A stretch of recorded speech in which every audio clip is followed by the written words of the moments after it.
Salutations, welcome back to my channel. It's Melissa here, back with another video. It's not quite a fever, okay, it's kind of like a fever dream video again. We're going to be talking about two shows that I don't know if anybody remembers, and please don't leave me alone out here, guys. Like, somebody's got to remember these with me, and somebody's got to remember these with me. So we're going to start with Jonny Quest, the 80s adventures. Not the 60s, not the reboot of the 90s, the 80s. I remember watching these on, I wasn't alive yet. This came out what? Ooh.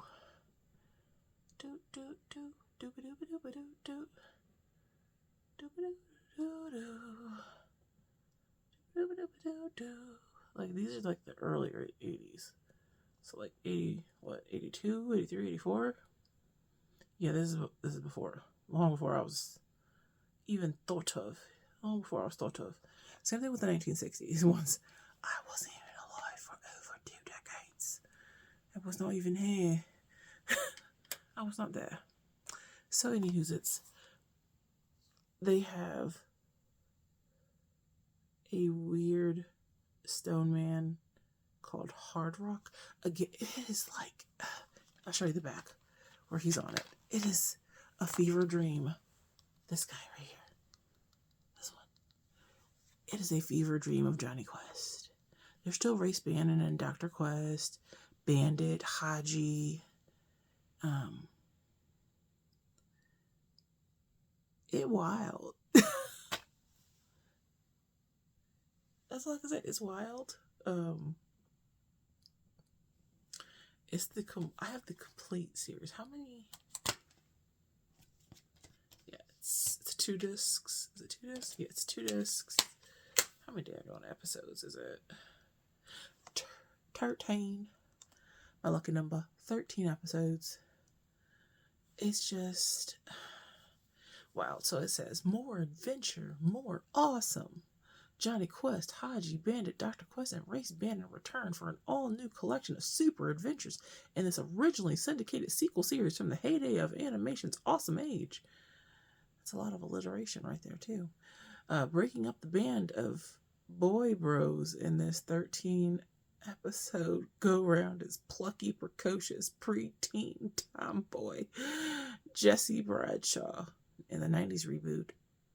And I think in a movie they make her Race Bannon's daughter, Jessie Bannon, while Team Quest gets a superpowered assist courtesy of their Stone Man ally Hard Rock.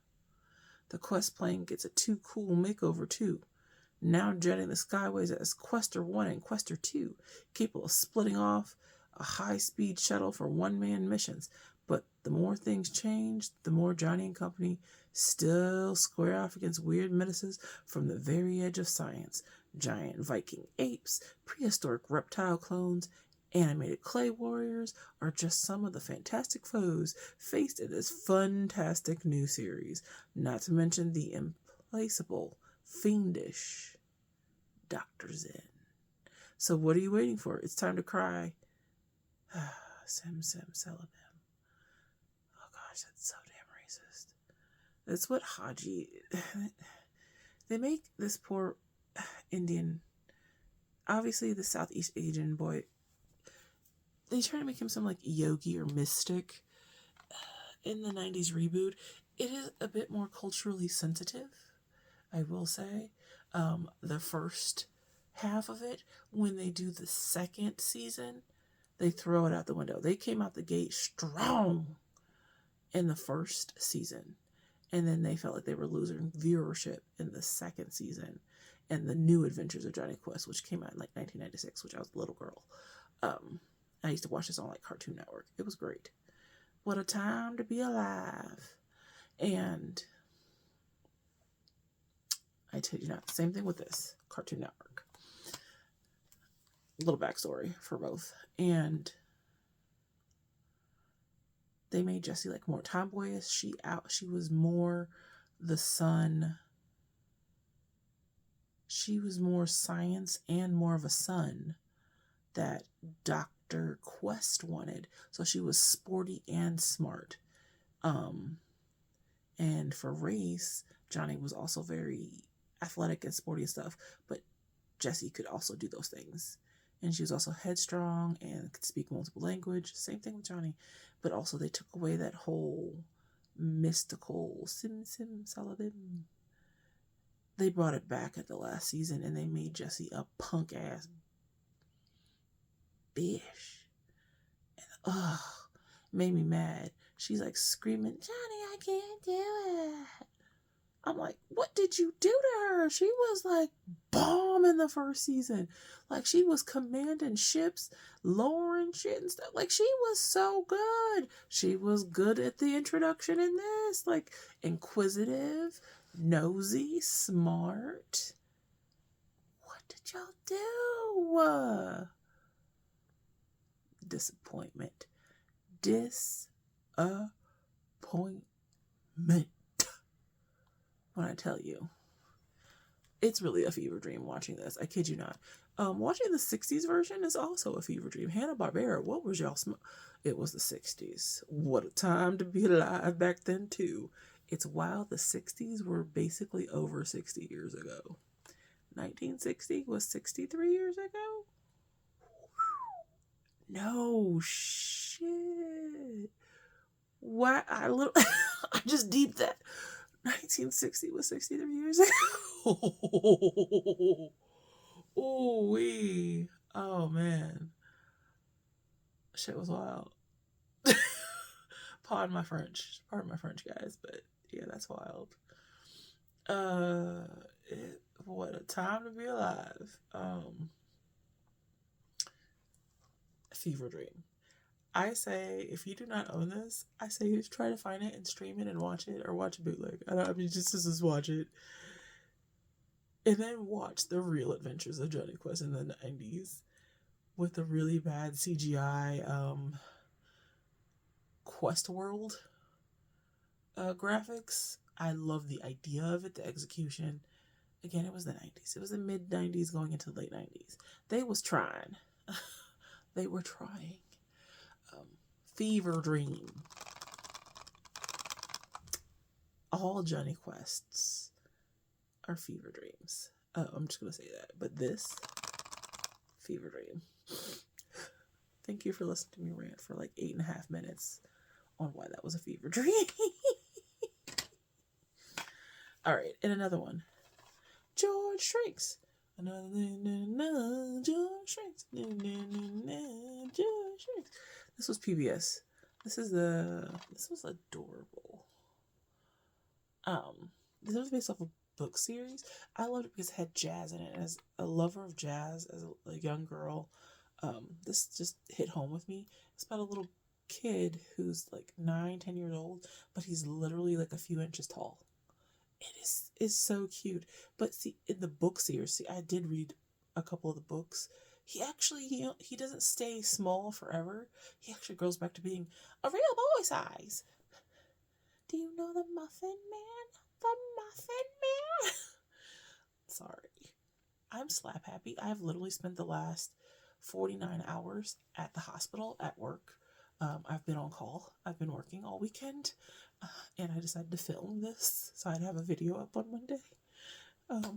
Just because I'm slap happy and I wanted to share my slap happiness. Anywho, sorry for the sidebar.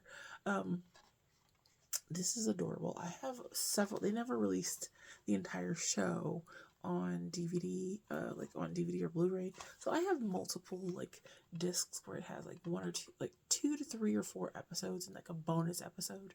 And then sometimes they have Marie Sendak's 7 Little Monsters, as like a bonus episode on there, which is also a very cute, chaotic show. That's also a fever dream. That's also a fever dream. A little head spin off. It's you will never see children's shows like that again. I don't know much about Bluey, Coco Melon. I can't stand the sound of it. It gets on my nerves. Although Gracie's Corner, row your boat, row your boat. I was like, okay, Gracie's Corner sounds like know your bounce music. And I'm like, I could be about that life. Let me have some babies. I will listen to Gracie's Corner. I could be about that life because she sounds entertaining and educational and fun. I was raised on the street, the Sesame Street. Another one that was just also a fever dream, Bananas in Pajamas and Timmy the Tooth. Does anybody remember Timmy the Tooth? And Rupert, the white bear that wore ketchup and mustard colored like yellow trousers and a ketchup colored jumper sweater, you know. He was a polar bear looking mug, or he was an albino bear.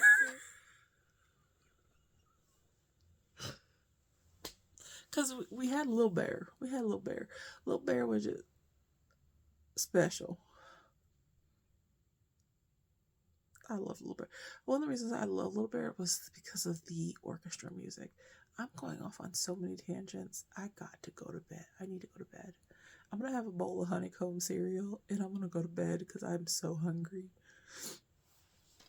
But thank you for listening to my rambles. I've somehow, I think I've edited some of this out because I think I've been, oh my God, I've been talking for like 37 minutes. I'm hoping I can edit this as flawlessly as possible. Okay. Thank you for watching this. Again, fever dream, George Shrinks. This little boy has a little Zuper car and he does everything in it. Okay, I'm just going to sum this up real quick. He has a little brother who's like a toddler, Junior, which is weird because George is the firstborn. So why isn't he named Junior? Okay, his baby brother is named Junior after his daddy. Daddy name is Harold. George dodged a bullet, although his name is George. They got little old man names. It's precious. It's precious. Do your thing, George and Junior. It's all right. And you got a friend named, and you got a little best friend named Becky, and they be taking each other on adventures.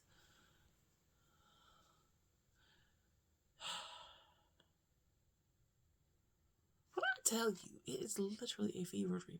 It is an interesting fever dream to watch with jazz.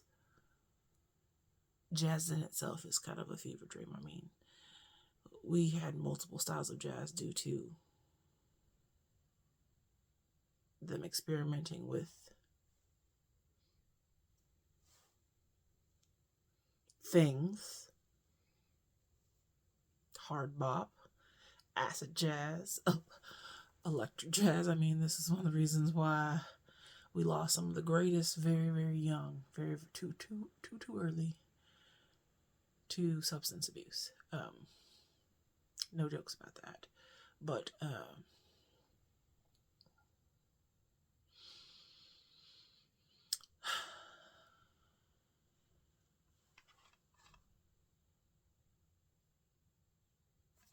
fever dreams.